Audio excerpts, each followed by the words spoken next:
How's it going, everybody? Um,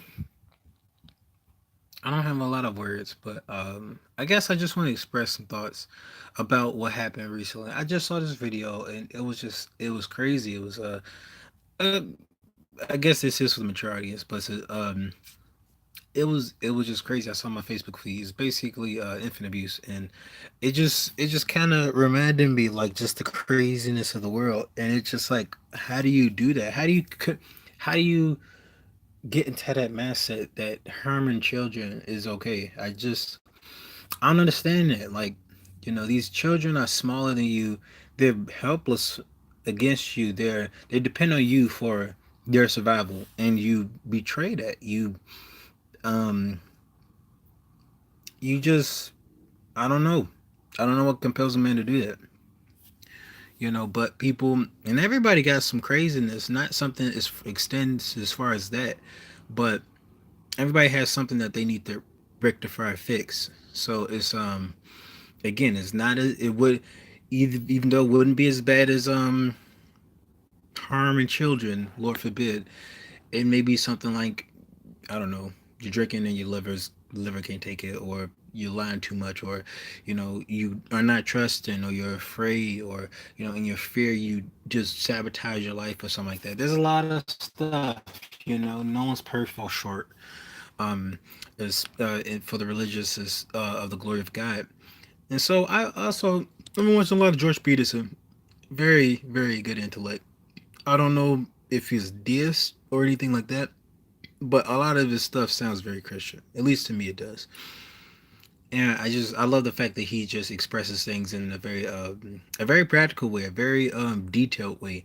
That's not just nuance or just fit guide for places where he doesn't need to be, but can be very easily explained in this word, or rather, not so much easily, but just it can be thoroughly explained. And so it's just living in a vile world. I remember one of the things he said was that and the world is hard, life is hard, life is I'm kind of botching it, but basically life is a struggle. But he says in the struggle there is the will to survive, or the will to engage and even overcome the struggle. And so um I think that's a great way of understanding how just living this life in this vile world. Now I saw this video and I was just upset to the core, but and yeah, I may not know how. I may not have the best capabilities in terms of fighting, defending, and all that stuff. Maybe defend myself. If it comes down to it, you defend yourself. You do any means. You might Krav Maga because you're grabbing anything to defend yourself.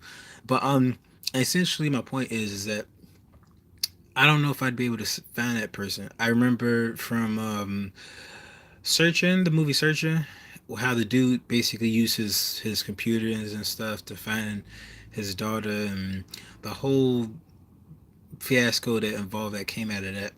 And so good thing, a good thing that that was a good ending, um, despite all the craziness, or rather a acceptable ending or pleasant ending, even though and acceptable endings aren't always pleasant. But essentially, it was a good ending. It didn't feel contrived much at all, really, to me. And so ultimately, I guess I just call people like, if you guys are just bogged down by the world, just look at yourself and see what good you can do around you. And I know that sounds kind of cliche, but ultimately, when it comes down to just I don't know, bringing good to the world. You have, and I think it's something that I've also heard from the Bible, but also from George Peterson, is that you have something that's especially good that you can do. That's that now that other people around you just can't do as good as you can. And so one thing I do encourage you, and this is something I have seen, is just attempt to be self sufficient for yourself. If you can ask for help, but if you don't have to, um, help yourself out. You have great capabilities in yourself. Um, you have a mind that is primed, that's ready to be used, that's ready to break down things, that huge concepts into smaller bits, especially so you can teach them to other people. Um, I don't know, man. Like this just I mean, I like George Peterson because he has a lot of practical applications, as I said before. So I just say, check out some of his videos. I'm I'm a Christian, so a lot of my stuff is a lot of love and New Testament type stuff. You know, I'm not perfect, and I see my flaws almost every day. Um, but a lot of what his stuff says is very easy can very easily be attached to Christianity. Some people say other religions. I haven't read too many other religions, and the ones that I have, they don't sound very close. The most I can say is that a lot of them do teach about treating other people well and worrying about the things that really matter in this life, and just tackling it from a different perspective as they approach the supernatural, divine, great other out there. And Jesus himself was the divine entering to human beings. So it actually reminded me of of the parable he made about the vines and the sun and stuff like that. So basically, he sent these servants around, and he sent them. They got beat up. He sent them, got beat up. He sent the last one. He killed with them. So he said, well,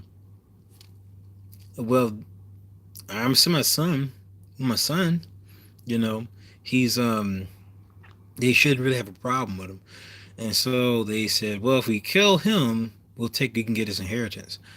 And so they killed him, and I forget what else they did to him. But the question goes to what will the father do? I forget what the proper name for the son's father was titled. But they said, what will he do? Well, he's gonna go in there and tear him to pieces. And so it kind of makes me wonder just about, especially like this, the prophet Stephen, is just like how crazily ungrateful we can be, in terms of just the good things that are sent out to us to help us get where we need to be.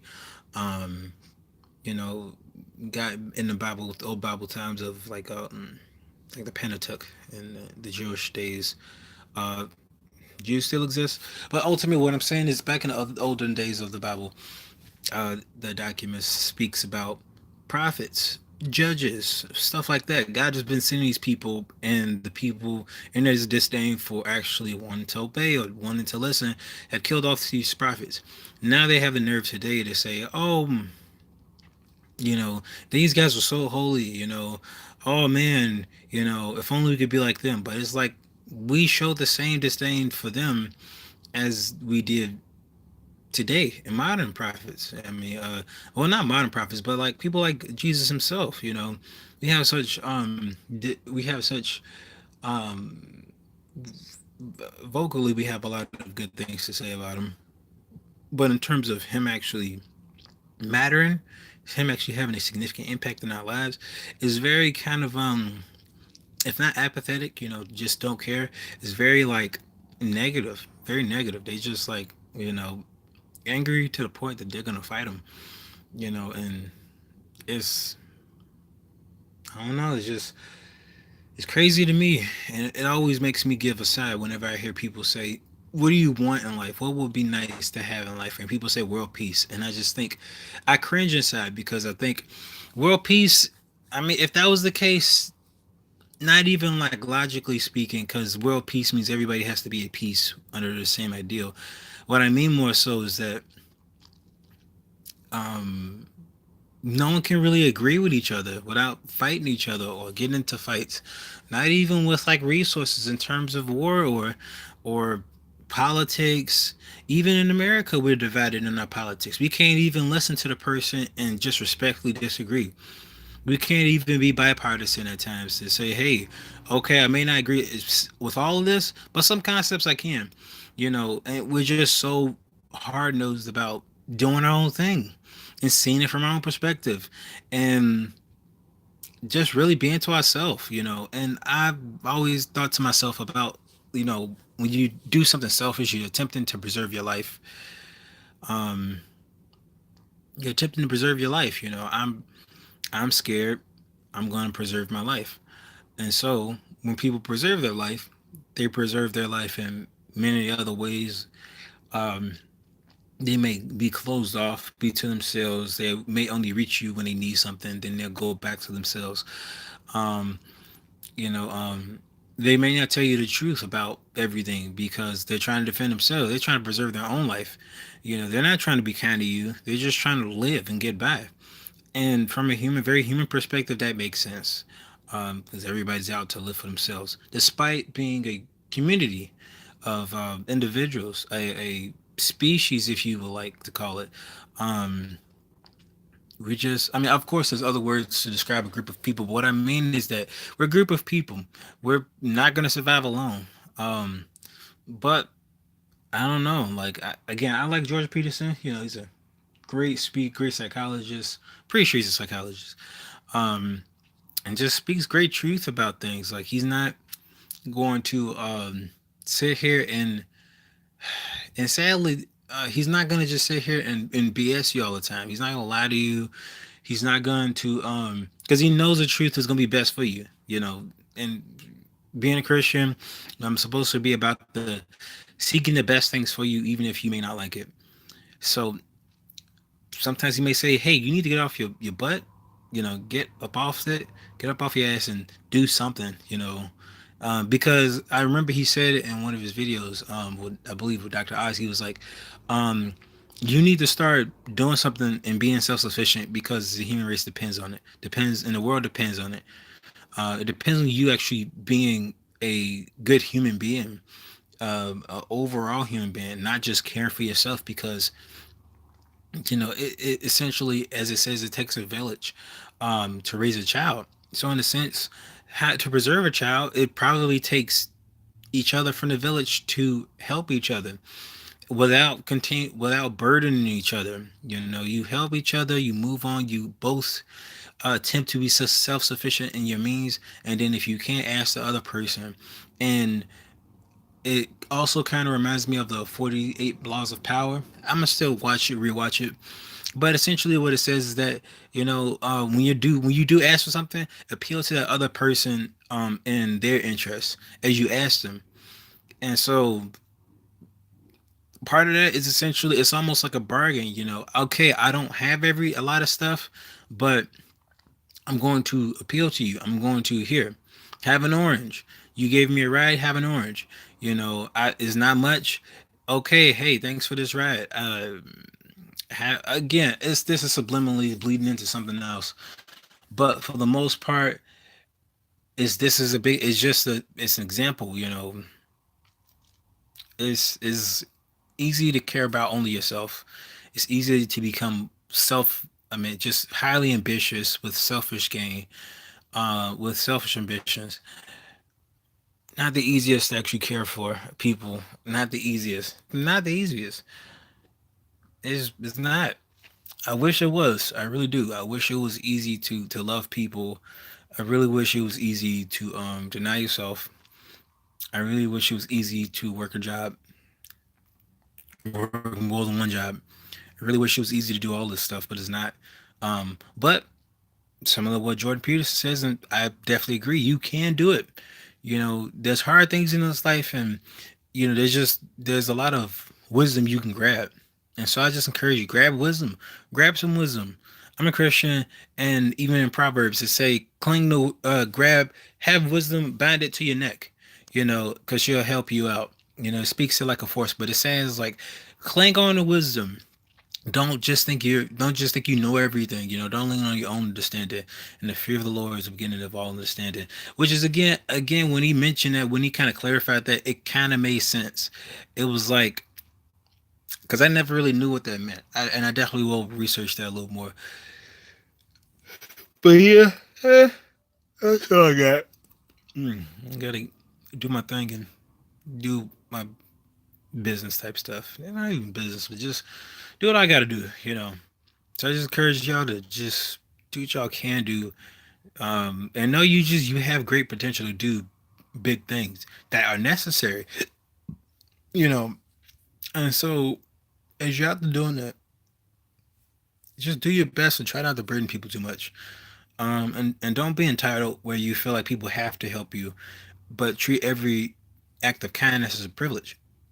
Why? Because People can say no. People have the power to say no, and you should be upset because it's their resources, it's their things.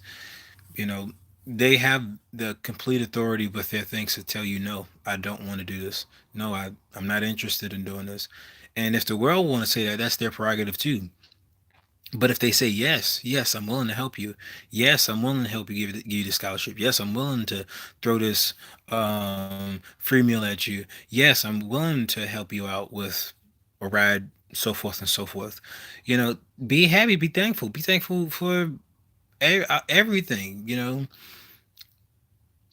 I don't know, and I'm just saying. I guess that's it. I feel like this is a catharsis for me, so I'm just letting that be.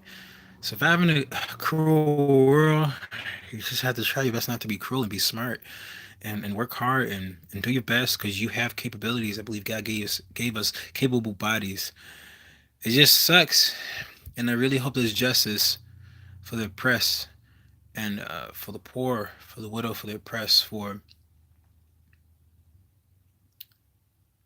those who just can't, who can't um, defend themselves. That's all I got.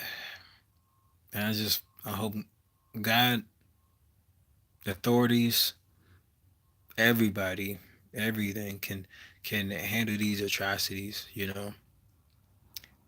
It's bothersome.